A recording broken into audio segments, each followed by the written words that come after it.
The demand came 3 days before Christmas. I was setting the table when my mother called and said something so absurd, I thought I had misunderstood her. Your brother needs $15 million. I laughed. Not because it was funny, because surely nobody could be serious. But she was. My parents had spent years paying his rent, clearing his debts, and rescuing him from every bad decision he'd ever made. Now they believed I owed him half of the company I had built from nothing. What happened next didn't just ruin Christmas. It exposed a family secret everyone had ignored for years. My name is Sophia Bennett, and if you asked my family who the successful one was, they would have pointed to my brother. Not because he was successful, because they had spent 38 years pretending he was. My brother Ethan had always been the center of everyone's universe. When he dropped out of college, my parents said he was finding himself. When he lost his first business, they called it bad luck. When he maxed out 3 credit cards and accumulated thousands in debt, they blamed the economy. There was always an excuse, always a rescue plan, always another check waiting for him. Meanwhile, I learned early that nobody was coming to save me. I paid my own tuition, built my own career, started my own company from a tiny rented office with a second-hand desk and exactly one client. For 15 years, I worked while most people slept. Slowly, the company grew. Then it expanded. Then it succeeded beyond anything I had imagined. The funny thing was that my family never cared.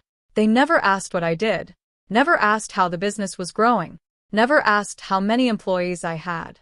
As long as Ethan remained the family project, nobody paid attention to me. What they also didn't know was that for years, I had quietly been helping all of them. When my parents struggled with property taxes, I covered them. When unexpected medical expenses appeared, I paid those too. When Christmas dinners became expensive, I handled the bills without telling anyone. Emergency home repairs, insurance gaps, unexpected expenses. I took care of them all. Not because anyone demanded it, because I loved my family. Unfortunately, helping people and enabling people aren't always the same thing. 3 days before Christmas, my mother called. Her voice sounded serious. We need you at the house tonight. When I arrived, everyone was already there. My parents, Ethan, a few close relatives. The atmosphere felt strangely formal, like an intervention. I sat down. My father cleared his throat. Then my mother delivered the sentence that changed everything. Your brother needs $15 million. For a moment, I genuinely thought she was joking. Then I looked around the room. Nobody was laughing. Ethan leaned forward. You have plenty. I stared at him. Excuse me? My mother folded her arms. Families share success. My father nodded. You build a company worth millions. It's only fair. Fair. The word almost made me laugh. After everything they'd done for him, after everything I'd quietly done for all of them, they believed I owed Ethan $15 million. The room waited for my answer. Everyone expected me to give in, just like I always had. Instead, I smiled. Calmly. Quietly. Then I looked around the table and said, Then, I guess it's time I stopped paying for everything. Nobody reacted the way I expected. Not because they were shocked, because they didn't believe me. My mother rolled her eyes. My father sighed heavily. And Ethan actually laughed. Come on, Sophia, he said. Stop being dramatic. Several relatives nodded in agreement. To them, I was bluffing. I had always been the reliable one, the responsible one, the person who fixed problems. Why would this time be any different? So I stood up, put on my coat, wished everyone a Merry Christmas, and left. The next morning, I started making phone calls. Not angry calls, not emotional calls, just business calls. The automatic transfers for my parents' property taxes ended. The maintenance company that serviced their home every month was canceled. The account covering their supplemental insurance expenses stopped. The holiday catering deposit I had already arranged for Christmas dinner was withdrawn. The landscaping contract canceled. The emergency repair account closed. Every financial contribution I had quietly maintained for years disappeared. I didn't announce it. I didn't threaten anyone. I simply stopped paying. At first, nobody noticed. Then the bills started arriving. A week later, my mother called. "There's some mistake with the property tax payment." "No mistake," I replied.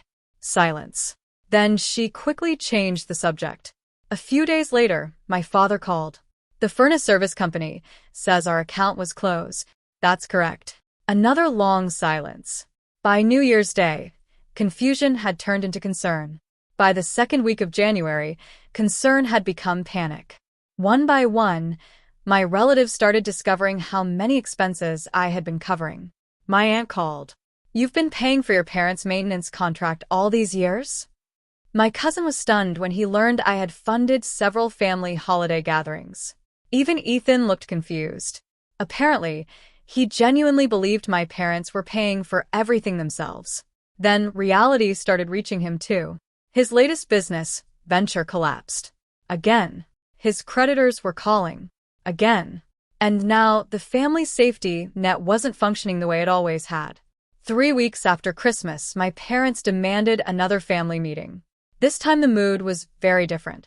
The moment I sat down, my father pushed a stack of papers across the table. Bank statements, invoices, past bills. I recognized every one. My mother looked frustrated. "Why would you do this to your family?" I calmly opened a folder of my own. Inside were 15 years of records. Every payment, every transfer, every expense, every time I stepped in to help. I slowly spread them across the table. The room became quiet. Very quiet. One relative after another began reading. The expressions on their faces changed with every page. Shock, confusion, disbelief. Even Ethan stopped talking. For the first time, everyone could see exactly how much support I had provided. But instead of apologizing, my mother folded her arms. Then she said something that stunned the entire room. "None of that changes the fact that you still owe your brother $15 million.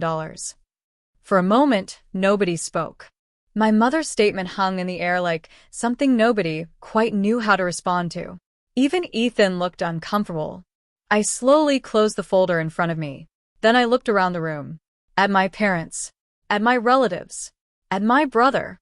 People who had spent years watching the same story unfold without ever questioning it. Finally, I broke the silence. "Ethan," I said calmly, "how much have Mom and Dad given you over the years?" He frowned. "What does that have to do with anything?" "Answer the question." He shifted in his chair. "I don't know." I nodded. "Let's find out." I opened another folder. This one contained a summary I had prepared the night after Christmas. Not because I planned to embarrass anyone, because I knew facts were the only language this family respected. I began reading. College tuition assistance. I slid a page forward. Down payment on your first house. Another page. Credit card debt payoff. Another. Business startup funding. Another. Business rescue funding. Another. Vehicle replacement after repossession. The room grew quieter with every item. My aunt covered her mouth. My cousin stared at the numbers. My father's expression slowly changed. By the time I reached the final page, nobody was speaking. The total amount wasn't $15 million, but it was enough to tell a story. A story of constant support, constant rescue, constant second chances. Ethan stared at the paperwork. His face had turned pale. My mother finally spoke. "He's your brother." "No," I said gently. "He's an adult." That answer hit harder than any argument, because everyone knew it was true. I wasn't refusing to help family. I was refusing to fund irresponsibility. There was a difference. A very important difference. I stood and walked toward the window, overlooking the snow-covered backyard. For a moment, nobody moved. Then my father spoke quietly. "I didn't realize how much you've done." I turned toward him. "That's because nobody ever asked." The words weren't angry, just honest. Years of effort, years of sacrifices, years of quietly carrying responsibilities. And somehow the expectation had become that I should carry even more. My mother looked down at the table. For the first time, she had no argument, no justification, no explanation. Only silence. Outside, Christmas lights reflected off the snow. Inside, something finally shifted. Not because anyone suddenly agreed with me, because the truth was finally impossible to ignore. I picked up my coat. Then I looked at Ethan. I hope your next success belongs to you. Then I looked at my parents. And I hope you understand that helping someone isn't the same as saving them from every consequence. Nobody stopped me as I walked toward the door. And for the first time in years, that felt like freedom. Because my brother thought I owed him $15 million. What I actually owed myself was the courage to stop paying for choices that were never mine.